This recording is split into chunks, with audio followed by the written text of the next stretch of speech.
Decisão unânime do Supremo Tribunal Federal mantém ex-presidente Jair Bolsonaro em prisão preventiva. Indicação do advogado-geral da União para uma vaga no STF desagrada políticos e até o ministro Alexandre de Moraes. Presidente dos Estados Unidos Donald Trump diz que presidente da Venezuela Nicolás Maduro lidera uma organização terrorista. A maior parte do dinheiro do Departamento Nacional de Obras contra as Secas não vai para a recuperação de açudes, mas para asfaltar ruas. Piloto de motocicleta morre durante a apresentação em um parque de diversões montado em Santa Catarina. Primeira parcela do 13º deve ser paga até a próxima sexta-feira, no mesmo dia da Black Friday. Depois de 7 anos com as portas fechadas, o Salão do Automóvel volta a atrair os fãs dos veículos em São Paulo. E o mestre do reggae Jimmy Cliff morre aos 81 anos de idade na Jamaica, sua terra natal. É agora no Jornal das 22.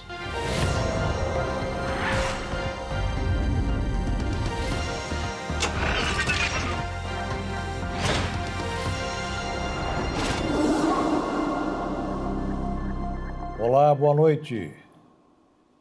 Termina hoje o prazo legal para que a defesa do ex-presidente Jair Bolsonaro apresente novos embargos de declaração contra a sua condenação a 27 anos e 3 meses de prisão por ter liderado uma tentativa de golpe de Estado.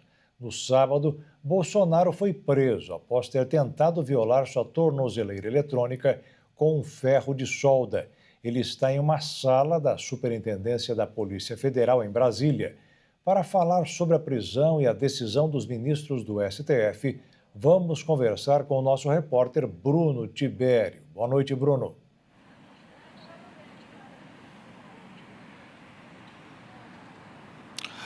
Uma boa noite, Jaqueta, que nos acompanha de casa. Olha, a primeira turma, então, do Supremo decidiu, por unanimidade, manter a prisão preventiva do ex-presidente Jair Bolsonaro. Ele está detido aqui desde sábado, aqui na Superintendência da Polícia Federal, e a decisão, inclusive, ela substituiu a prisão domiciliar após novos elementos que foram apresentados pela Polícia Federal no inquérito.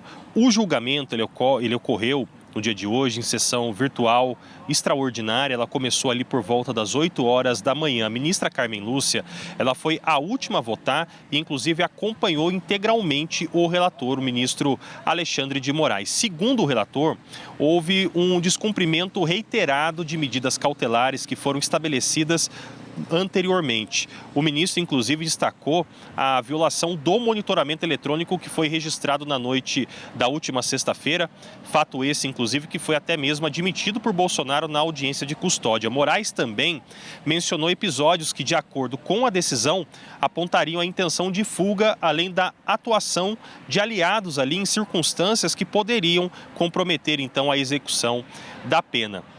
A Procuradoria-Geral da República, ela concordou com o entendimento, inclusive reforçou o risco à ordem pública e também ao andamento do processo. Todo esse movimento, ele está acontecendo enquanto ainda está rolando o processo da chamada trama golpista, que tem agora, os seus últimos dias, está se aproximando, então, da fase final. A condenação, ela pode transitar em julgado nos próximos dias, permitindo, inclusive, o início da execução definitiva da pena. O caso, ele está agora na etapa de embargo de declaração, que é um recurso normalmente usado para tentar esclarecer pontos ali da decisão escrita pelos ministros da Suprema Corte. Os primeiros pedidos já foram rejeitados pela primeira turma, ainda existe a possibilidade de embargos infringentes, só que esse tipo de recurso ele só é aceito quando há pelo menos 2 votos pela absolvição, o que não aconteceu, então, durante o julgamento.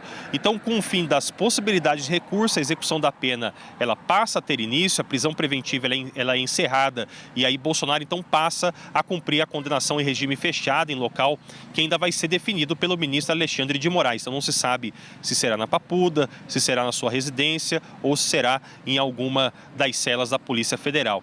Inclusive, no período de prisão preventiva, nesse período agora, as visitas elas precisam ser autorizadas previamente. Tanto que Moraes já liberou o acesso dos 3 filhos do ex-presidente, o Flávio, o Carlos e o Renan, por até 30 minutos cada um, só que cada um tem que fazer essa entrada separadamente. E no fim de semana, após a prisão, foi marcada inclusive a prisão acabou movimentando e muito aqui a capital federal. No próprio sábado mesmo, diversos grupos de apoiadores realizaram vigília aqui nas proximidades, tanto aqui da Polícia Federal, bem como também da residência do ex-presidente.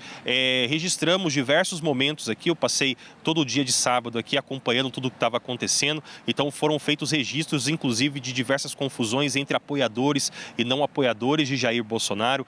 Inclusive, o senador Flávio Bolsonaro esteve lá na residência do ex-presidente. E no domingo, Michele Bolsonaro veio até aqui, visitou o marido aqui na Superintendência da Polícia Federal. A corporação, inclusive, mantém um atendimento médico permanente, inclusive um protocolo, né, de seguranças para possíveis intercorrências que ocorrerem. Agora há pouco, inclusive, tivemos aqui diversas viaturas de polícia, saiu por volta aqui mais ou menos de umas 11 viaturas que eu contei aqui até o momento, umas 11 viaturas de polícia. Agora estamos somente com algumas viaturas aqui na parte da frente aqui da superintendência e duas, uma aqui à minha direita e outra à minha esquerda. Inclusive a defesa do ex-presidente, ela atribui a quebra da tornozeleira a efeitos colaterais de medicamentos e nega inclusive qualquer intenção de fuga. O Supremo ele também analisa o risco envolvendo outros investigados. A corte ela já determinou a prisão do deputado Alexandre Ramagem, que viajou aos Estados Unidos antes do fim da investigação sobre a suposta coação ao judiciário. Jaqueta, eu volto com você aí no estúdio. Ok, Bruno. Obrigado pelas informações. Daqui a pouco você volta direto de Brasília. Daqui a pouquinho ele volta direto de Brasília. Obrigado. E a maioria das publicações nas redes sociais foi contra a prisão do ex-presidente Jair Bolsonaro. O episódio se tornou a maior repercussão da política brasileira, atingindo mais de 115 milhões de pessoas. O levantamento publicado pela Quest indicou que a detenção do ex-presidente Jair Bolsonaro gerou quase 450 mil menções nas plataformas digitais, além de atingir mais de 115 milhões de pessoas. De acordo com a pesquisa, 42% das publicações sobre o assunto foram contrárias à prisão, enquanto 35% se mostraram favoráveis à medida. O levantamento foi realizado entre a manhã de sábado, quando começaram a circular as notícias da prisão do ex-presidente, e o começo da tarde de domingo, quando a Polícia Federal divulgou um vídeo da tornozeleira eletrônica danificada, no qual o próprio Bolsonaro confessa ter usado um ferro de solda para tentar remover o dispositivo. Bolsonaro estava em prisão domiciliar desde agosto, por conta da investigação sobre a tentativa de atrapalhar o processo da trama golpista. De acordo com a Quest, a expressão prisão preventiva de Bolsonaro teve cerca de 56 mil menções por hora nas redes sociais, liderando o ranking de repercussões. A mobilização nas redes foi maior do que no primeiro dia de julgamento do ex-presidente pelo Supremo Tribunal Federal, que tornou ele e mais 7 réus. Depois, no ranking de repercussão nas plataformas digitais, aparece em terceiro Mega Operação RJ e, em seguida, aplicação Lei Magnitsky. Mais de 150 pessoas ficaram feridas por uma chuva de granizo que atingiu a cidade de Erechim, no Rio Grande do Sul. Também houve o registro de danos a muitas residências, o que afetou 27 mil pessoas. A cidade gaúcha está em emergência. As aulas foram suspensas e todos os serviços de socorro da prefeitura foram acionados para atender os moradores da cidade.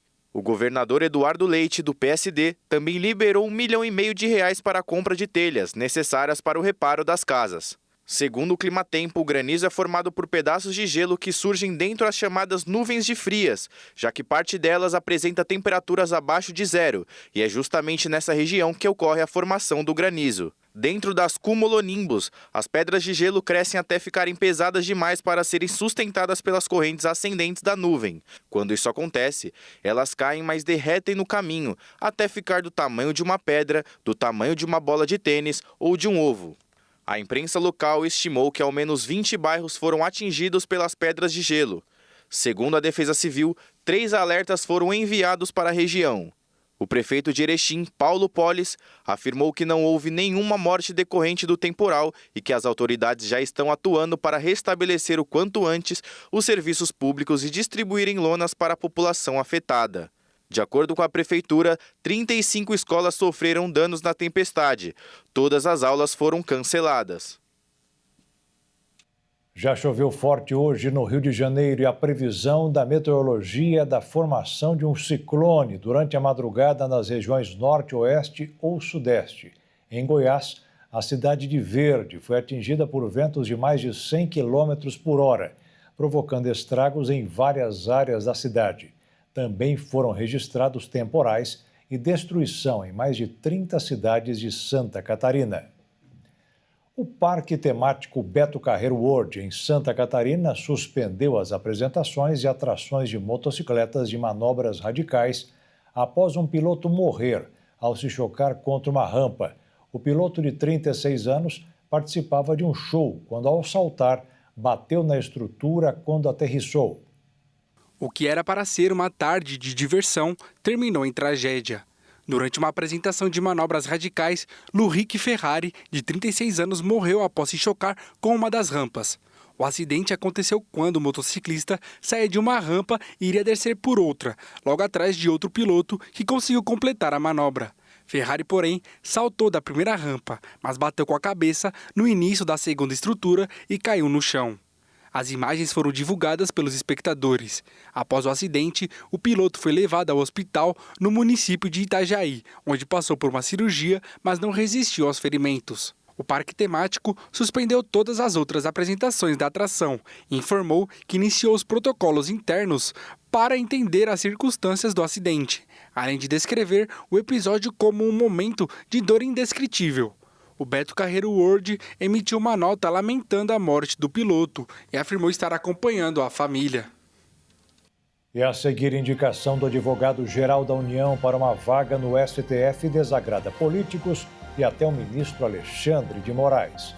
E o presidente dos Estados Unidos, Donald Trump, diz que o presidente da Venezuela, Nicolás Maduro, lidera uma organização terrorista.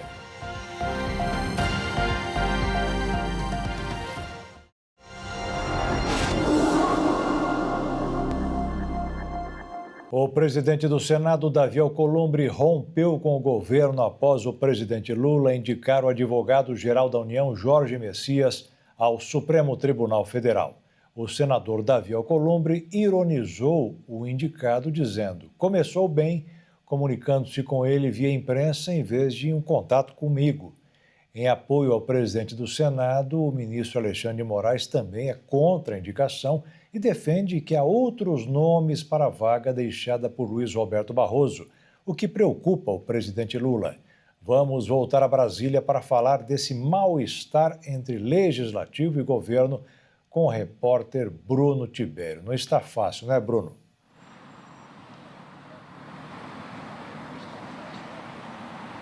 Pois é, Jaqueto, o advogado-geral da União, Jorge Messias, ele enviou uma carta ao ex-presidente do Senado, Davi Alcolumbre, em um gesto ali para tentar reduzir as tensões depois da sua indicação ao Supremo Tribunal Federal pelo presidente Lula. A escolha do Planalto contrariou ali o nome preferido de Alcolumbre, né, que é o ex-presidente do Senado, Rodrigo Pacheco. Inclusive, abriu um desgaste que pode influenciar diretamente a sabatina na Comissão de Constituição e Justiça e também a votação em plenário. A indicação ela também provocou ali um abalo interno na relação entre Alcolumbre e o líder do governo no Senado, Jacques Wagner. Segundo aliados, o presidente do Senado ele se sentiu traído ali pelo petista, desde que a aposentadoria do ministro Luiz Roberto Barroso vinha afirmando publicamente que Lula estava ali decidido, né, a escolher Messias para a vaga. Já para interlocutores próximos, o episódio acabou gerando um rompimento aí sem volta.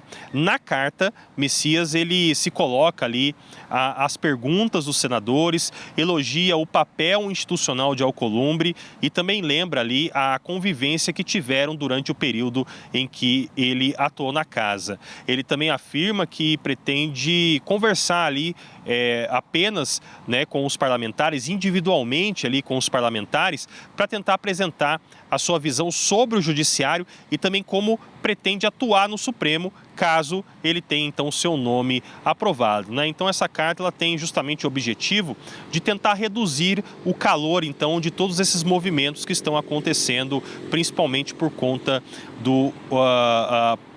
por conta aí do presidente do Senado, Davi Alcolumbre, e principalmente essa relação entre Lula, Davi Alcolumbre e Jacques Wagner. Jaqueto, volto com você.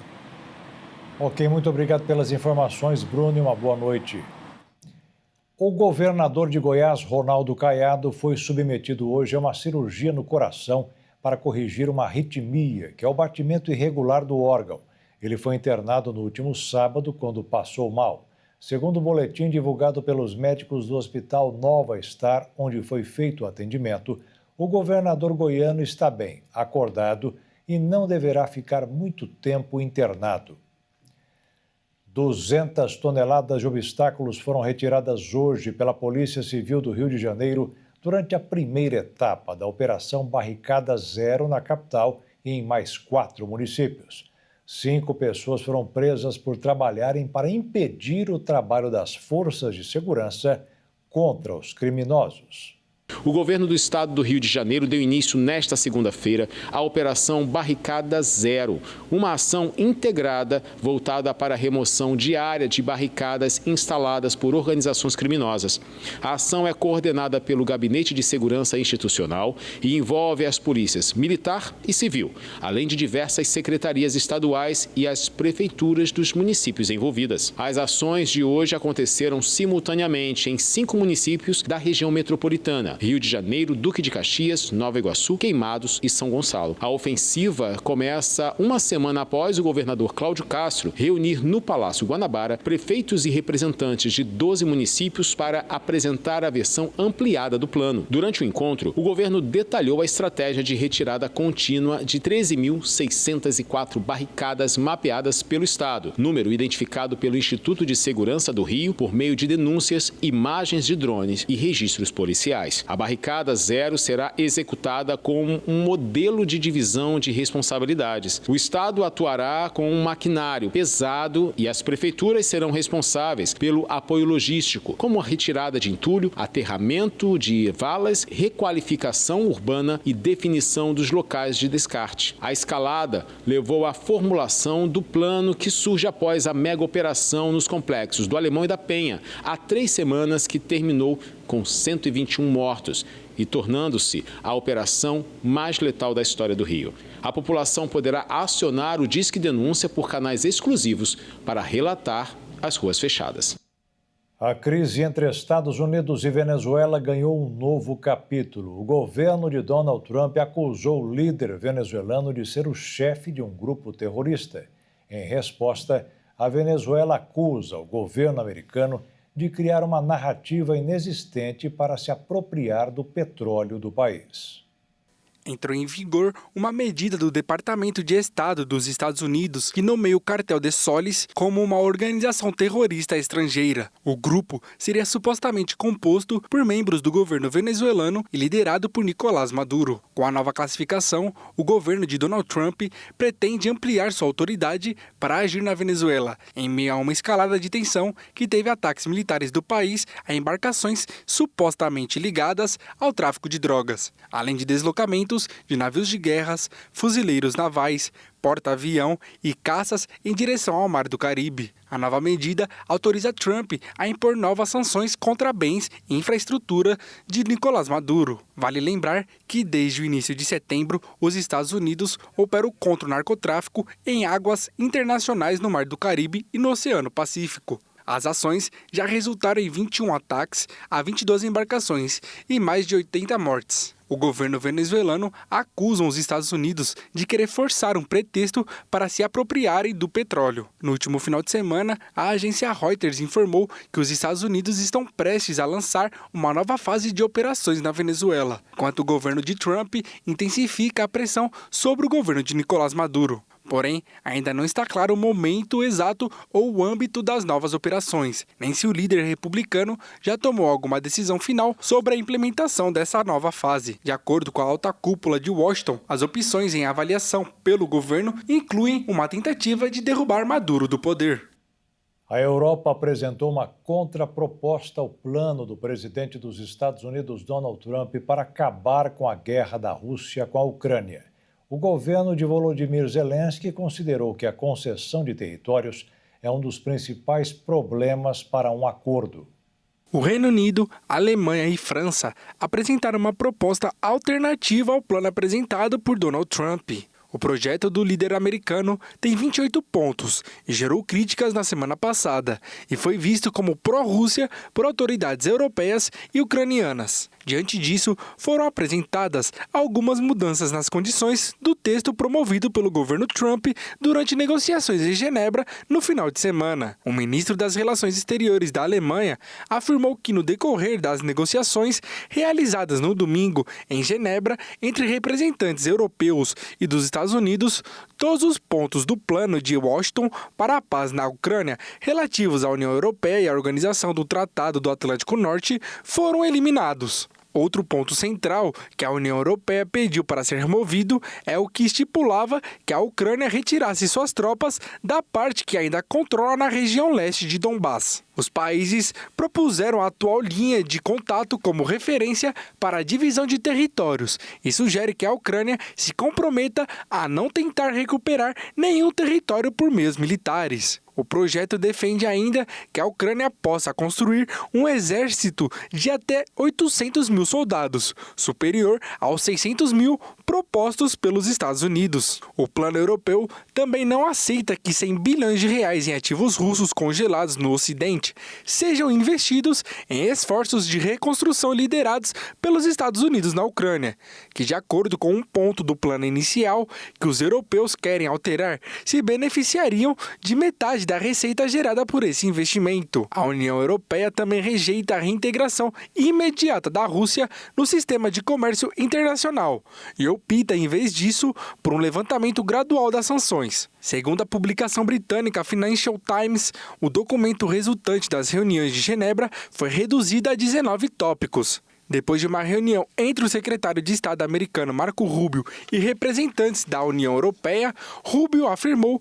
que nenhum dos pontos pendentes de revisão é insuperável e disse estar confiante de que se chegará a um acordo, embora tenha reiterado que a última palavra caberá aos governos de Ucrânia e Rússia. Esta segunda-feira, o presidente da Ucrânia, Volodymyr Zelensky, disse que o principal obstáculo para chegar ao acordo de paz com a Rússia, promovido pelos Estados Unidos, é que o ditador Vladimir Putin quer que tanto Kiev quanto a comunidade internacional reconheça como parte da Federação Russa territórios que seu exército conquistou. A Rússia, por sua vez, rejeitou categoricamente as modificações e o ditador Putin manteve a primeira versão do plano.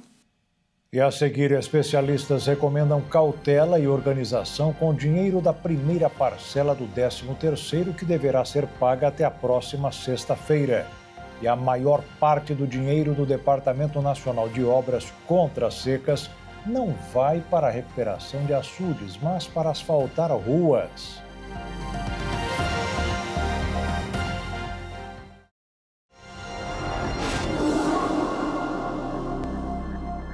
O trabalhador com registro em carteira deverá receber a primeira parcela do 13º até a próxima sexta-feira. Os especialistas recomendam cautela com dinheiro extra, porque é fácil gastar. O melhor é sentar e caprichar no planejamento.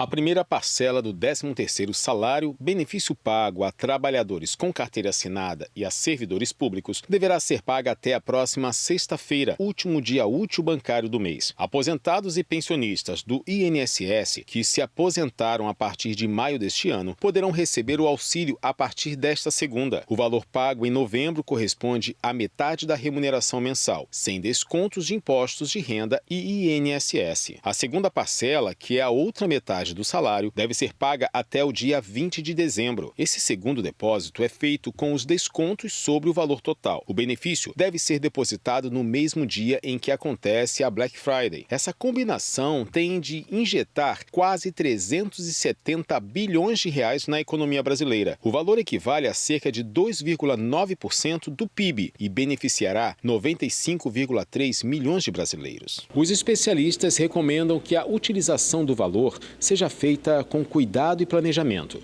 Segundo eles, o auxílio traz um alívio momentâneo, mas é essencial identificar excessos e ajustar o padrão de gastos.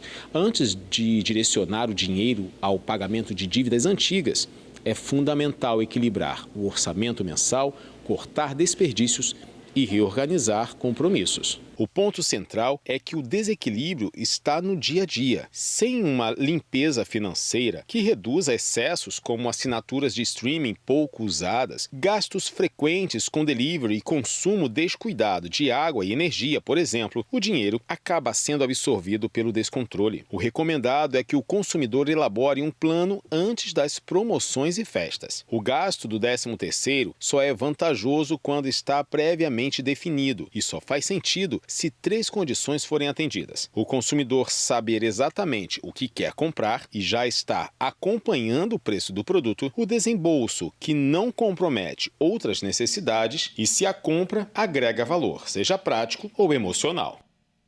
A arrecadação de impostos bateu recorde. O governo fechou o mês de outubro com 161 bilhões de reais, o melhor resultado da história para o 10º mês do ano. E desde janeiro, o brasileiro pagou 2 trilhões e 400 bilhões de reais. O que ajudou bastante foi o aumento do IOF, o Imposto sobre Operações Financeiras, que o presidente Lula aumentou em maio. O Congresso derrubou, mas o que foi arrecadado ficou no cofre.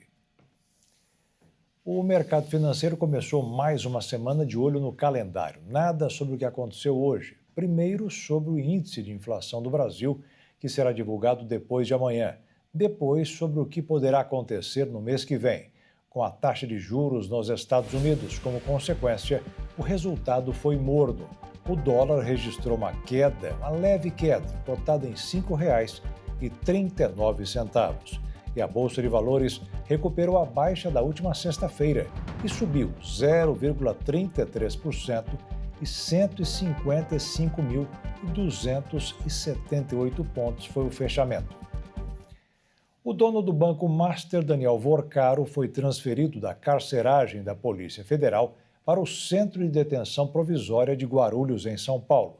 Ele foi na semana passada na Operação Compliance Zero, que apura crimes contra o sistema financeiro nacional. Após ter ficado uma semana na custódia da Polícia Federal no bairro da Lapa, em São Paulo, Daniel Vorcaro foi caminhado para um novo endereço, o CDP2 de Guarulhos. A defesa do banqueiro apresentou um novo pedido de habeas corpus, desta vez ao Superior Tribunal de Justiça. O Tribunal Regional Federal da Primeira Região já havia negado o pedido de liberdade do banqueiro. Os advogados argumentaram que ele não pretendia fugir do Brasil e que estava embarcando no exterior para negociar a venda do banco em Dubai. De acordo com a defesa, ele atuou de boa-fé na venda do banco para o BRB. Outros 4 alvos que tiveram a prisão preventiva na operação também foram transferidos da carceragem da Polícia Federal para outros centros de detenção em São Paulo. Apenas o banqueiro Augusto Lima, ex-sócio de Vorcaro, deve ser transferido para Brasília após sua defesa ter argumentado que é onde reside sua família. Os investigadores da Polícia Federal fizeram uma análise de como o Banco Master comprou falsas carteiras de crédito consignado da empresa Tirreno por mais de 6 bilhões e sem adotar nenhum cuidado para verificar a solidez desses ativos e que repassou em seguida essas carteiras para o BRB por mais de 12 bilhões. A análise identificou falhas graves e apontou que o Banco Público deliberadamente ignorou as inconsistências das carteiras de crédito, apenas para repassar recursos e tentar impedir que o Banco de Vocaro se quebrasse. A Polícia Federal ainda acrescenta que o BRB acertou com a empresa Tirreno a devolução dos recursos em parcelas mensais, descumprindo o previsto em contrato, que seria a devolução em prazo de 1 dia útil. A Controladoria Geral da União publicou um relatório de avaliação do Departamento Nacional de Obras contra as Secas. A CGU apontou que o órgão de combate à seca age em localidades que são indicados por parlamentares que encaminham o recurso antes das emendas. Cerca de 60% de todo o dinheiro gasto pelo órgão, mais de 1 bilhão foram para obras de pavimentação e compras de máquinas. Nada disso tem relação direta com levar água para a população que vive nas regiões mais secas do país. A Controladoria Geral da União, a CGU, disse que o Departamento Nacional de Obras contra as Secas se afastou da sua principal função, que é de garantir abastecimento às áreas mais secas, e começou a atender pedidos políticos e liberou verbas para obras parlamentares, sem estudo técnico e sem planejamento. Além disso, o Dinox enfrenta desgaste, porque parte dos contratos viraram alvos de investigações da Polícia Federal, que apurou suspeitas de irregularidades em acordos firmados, principalmente na Bahia. Segundo os auditores, todos esses problemas juntos prejudicam a maior parte das famílias do semiárido, que dependem de obras de água para enfrentarem longos períodos de seca e estiagem. Começou hoje a recarga de graça de botijões de gás de cozinha para famílias de baixa renda. A operação do programa Gás do Povo deve atender 15 milhões de famílias em 10 capitais das 5 regiões do Brasil. A implementação do programa Gás do Povo deve acontecer de forma gradual. Nesta primeira etapa, a previsão é atender 1 milhão de famílias em 10 capitais das 5 regiões do Brasil: Salvador, Fortaleza, Goiânia, Belo Horizonte, Belém, Recife, Teresina, Natal, Porto Alegre e São Paulo. A Caixa Econômica Federal vai ser a responsável pela distribuição dos vales-cargas, cadastrando as revendedoras participantes e validando os meios de acesso do usuário. Até o final de março, o programa espera alcançar mais de 15 milhões de famílias. As famílias inscritas no Cadastro Único, que tenham renda de até meio salário mínimo, com prioridade para aquelas que recebem Bolsa Família. A recarga gratuita do botijão de gás pode ser realizada diretamente nas revendedoras, que aderiram voluntariamente ao programa sem intermediários, por meio de validação eletrônica na solução tecnológica utilizada pela revenda e fornecida pela Caixa. O responsável familiar poderá retirar o gás utilizando o cartão do Bolsa Família, o cartão de conta Caixa, o CPF e celular cadastrado. A disponibilização do auxílio terá validade máxima a depender da quantidade de pessoas por família, contada desde a data que o voucher ficar disponível. O programa prevê que a revenda que desejar participar do programa deve obedecer às regras de identidade visual, como portarias de revenda, botijões de GLP, veículos de transporte e materiais de comunicação. Além disso, o aplicativo do beneficiário mostrará os pontos de revenda mais credenciadas mais próximas de sua residência. E a seguir, o mestre do reggae Jimmy Cliff morre aos 81 anos de idade na Jamaica, sua terra natal. E depois de 7 anos com as portas fechadas, o Salão do Automóvel volta a atrair os fãs dos veículos em São Paulo.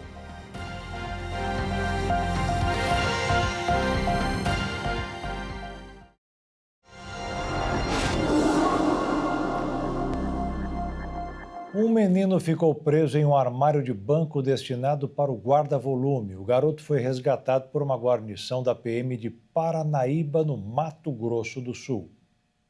O caso aconteceu na manhã de ontem, no município de Paranaíba, a 410 quilômetros da capital, dentro de uma agência bancária. Os pais do garoto estavam no caixa eletrônico e ele brincava com seu irmão gêmeo quando entrou em uma das gavetas do guarda-volume durante a brincadeira para possivelmente se esconder do irmão durante a diversão entre as crianças. Mas, infelizmente, ficou preso no interior do compartimento, entrando em desespero.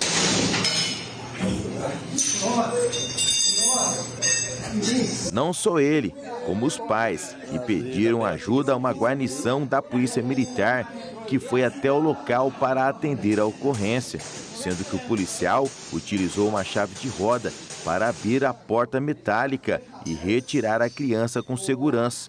Um alívio para os pais, que pegaram o menino bastante nervoso e chorando bastante após o incidente inusitado. A criança foi retirada do local com segurança e sem nenhum ferimento. Por isso, não precisou de atendimento médico. A criança foi liberada para os pais ainda no local da ocorrência. O motorista de um micro-ônibus perdeu o controle do veículo hoje cedo em São Paulo. Além de provocar ferimentos em 5 pessoas, atingiu um estabelecimento comercial. Os responsáveis pelo policiamento de trânsito ainda não sabem o que provocou o acidente. O acidente aconteceu por volta das 7 horas da manhã na zona norte de São Paulo. Câmeras de segurança registraram momentos em que o micro-ônibus perdeu o controle na Estrada do Sabão, na Brasilândia, e atingiu outros carros e um comércio. Vamos ver as imagens. Na gravação, o veículo surge em alta velocidade e não consegue frear no cruzamento com a rua Domingos Veiga. Primeiro, ele acerta um poste de sinalização, depois bate nos carros e só para ao atingir a fachada de um estabelecimento. 5 pessoas ficaram feridas. 2 delas tiveram traumatismo e foram levadas ao Hospital do Mandaqui e ao Hospital Brasilândia. Entre as vítimas também está um adolescente de 16 anos e também um motorista de 52 anos. Que sofreu trauma no tórax. O micro-ônibus fazia a linha 9785/10, Vila Terezinha, metrô Barra Funda, que precisou ser desativado após a colisão. A Secretaria de Mobilidade Urbana e a SP Trans informaram que uma equipe do Programa de Redução de Acidentes foi ao local e investiga as causas do acidente. O Salão Internacional do Automóvel retorna a São Paulo depois de 7 anos. E com ele vem muitas novidades, tecnologia e apaixonados por automóveis.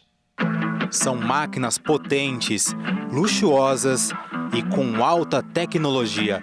Um verdadeiro sonho sobre 4 rodas. E a Dodge Ram Duale aqui, que é um carro que a gente vê lá fora muito, um carro que pode rebocar como se fosse uma carreta, né? 17 toneladas. Você tem um carro de uso comum que é praticamente uma carreta. Eu acho muito massa. Sonho de consumo total. Ferrari, né, meu? A F40. Não consumo, mas é um sonho de criança, né? Esses carros estão expostos no Salão Internacional do Automóvel. O evento voltou a São Paulo depois de 7 anos e acontece no Expo Pavilhão do Distrito AMB. Ao todo, 16 montadores estão presentes no evento. No Brasil, o carro é muito mais do que um meio de transporte. Ele é um companheiro do dia a dia e um símbolo de conquista. Atualmente, uma pesquisa apontou que a proporção de veículos no país é de 1 a cada 4 habitantes. E boa parte deles ficam assim, dentro de um veículo, seja ele por trabalho ou pelo simples prazer de dirigir. Esse aumento expressivo vem acontecendo no Brasil nos últimos 10 anos. E apenas 19 das mais de 5.500 cidades brasileiras reduziram suas frotas. E cada motorista tem o seu motivo para adquirir um carro. Entre os principais motivos incluem economizar tempo, necessidade de deslocamento eficiente e mais conforto. Para muitos, apesar dos gastos, o carro representa liberdade e praticidade para o dia a dia. Por isso, é comum encontrar brasileiros que dedicam tempo e recursos para personalizar, cuidar e valorizar o seu veículo, tornando ele verdadeiros membros da família. Segundo uma pesquisa da Serasa e Opinion Box de 2024, os principais usos são compras e tarefas do dia a dia, passeios de fim de semana e locomoção para trabalho ou local de estudo. Para Denner, essa paixão por carros vem desde pequeno e pretende vir mais vezes ao evento. Desde pequeno. Eu amo. Então essa aqui já é a terceira vez que eu vim, né? Porque ficou 7 anos sem vir pro Brasil. Então eu vim em 2015 e em 2012. Desde então quero vir sempre, né? E essa paixão é algo que passa de pai para filha. Tô gostando muito. Você gosta de carro? Gosto. O que você já ouviu aqui que você gostou, que você queria ter? Eu gostei desse aqui, porque tem vários jogos, tem vários lugares. O Salão do Automóvel de 2025 vai até o dia 30 de novembro. Para mais informações sobre horários e ingressos, acesse ingressosalãodoautomóvel.com.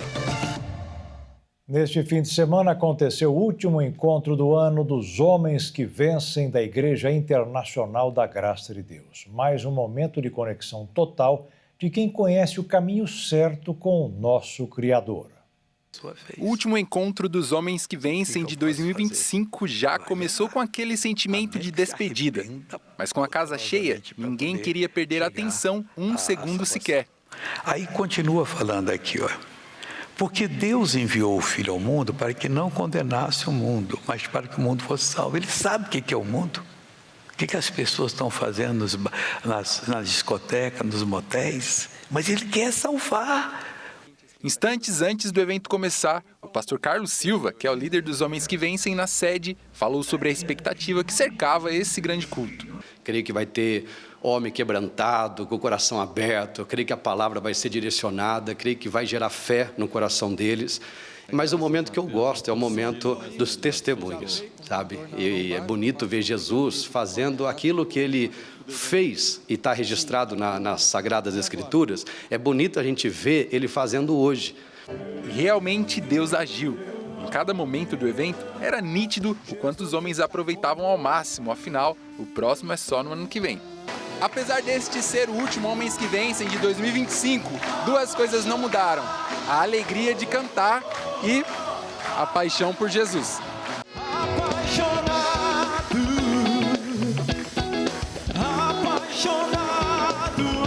eu estou, apaixonado por Jesus, o meu Senhor.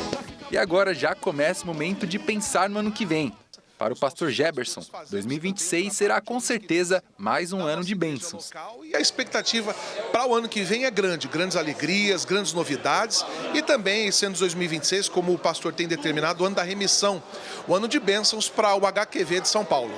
E com essa expectativa de algo novo para 2026, os Homens que Vencem fecham a programação de 2025 da mesma forma que começou, com o amor e a alegria de Deus transbordando em cada encontro. Pois só tu és o Deus eterno sobre toda a terra e céu. E o Jornal das 22 termina aqui. Uma boa noite para você e fique na paz. Tchau.